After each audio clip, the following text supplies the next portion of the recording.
يا الله، السلام عليكم عشاق البابجي. طبعا اليوم انفتح عندنا السيزن 20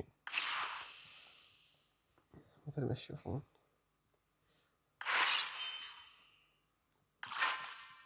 نروح نشحن السيزن حتى نسلككم شرح مهمات الآر بي الأسبوع الأول. طبعا نشحن ب300 علي ما نشحن 900.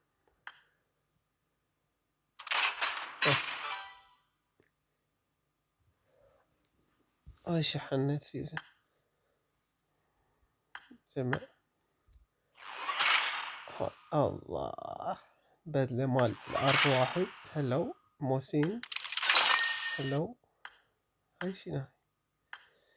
يا الله، تعال نروح للمهمات وما نطول المقدمة. خلونا لايك واشتراك. طبعا أول مهمة عندنا أربح مباراة كلاسيكية اثنين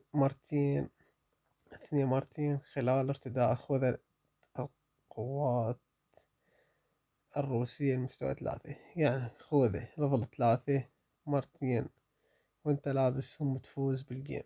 هاي بالنسبة للناس اللي شاحنة سيزن. المهمة الثانية، استخدم مشروب الطاقة. هاي القواطع مال بيبسي 36 مرة من المرات في وضع كلاسيكي. هاي هم بالنسبة للناس اللي شاحنة.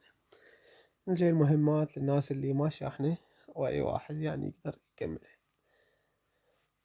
هاي الأسبوع فقط أنظر 100 من الدقائق في المباريات. طبعا هاي كل سيزن عندنا جاي تتكرر، كل سيزن جاي تنزل يمنا. هاي المهمة والكل يعرفها. نجي المهمة اللي بعدها، اقتل 20 من الأعداء باستخدام البنادق الهجومية في أرنجل. البنادق الهجومية يعني في أرنجل، وحدد لنا خارطة أرنجل بس ما حدد لنا مكان، يعني أي مكان بأرنجل راح تقتل 20 واحد تكمل يمك المهمة.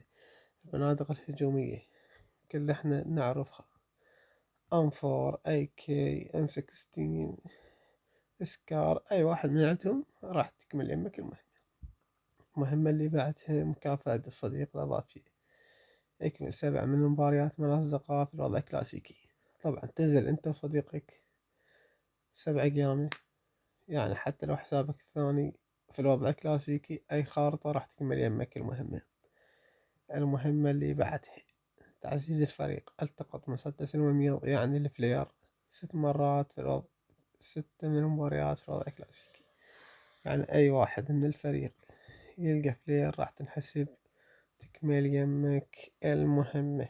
المهمة اللي بعدها يقول زر ساحة الانتظار الاجتماعية الخاصة ب10 من الأصدقاء المختلفين.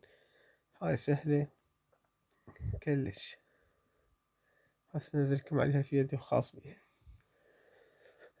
المهمة اللي بعدها اقتل 24 من الأعداء باستخدام M4 في الوضع كلاسيكي. طبعا الM4 24 واحد تقتل في الوضع كلاسيكي، ما حدد لنا خارطة، أي خارطة تقدر تنزلها مصنف أو غير مصنف وتكمل يمك المهمة.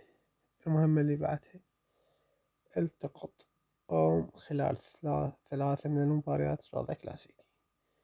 طبعا انت راح تدور بالوضع كلاسيكي 3 مباريات تكمل يمك المهمة. مهمة بعدها اقتل 3 من الأعداء باستخدام كار في الوضع كلاسيكي. هنا هم ما حدد لنا الخارطة، بس قال انه لازم بكار نقتل 3 في الوضع كلاسيكي. هم هاي سهلة. المهمة اللي بعدها اصمت ل200 من الدقائق إجمالي في الوضع كلاسيكي. طبعا 200 دقيقة راح كل ما ننزل جيم راح تنحسب لنا دقائق من لما نكمل 200 دقيقة تكمل يمنا المهمة. المهمة الأخيرة، تحرك لمسافة أكثر من 10,000 من الأمتار أثناء تشغيل أي مركبة في الوضع كلاسيكي. هنا راح تلقى لك أي سيارة تركب وتفتر بالخريطة، تطيها نسكول البوشنجي، من بوشنجي تروح للحاويات،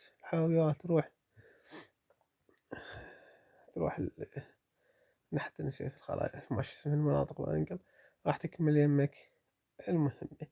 لهنا خلصنا شرح الأسبوع الأول سيزن 20.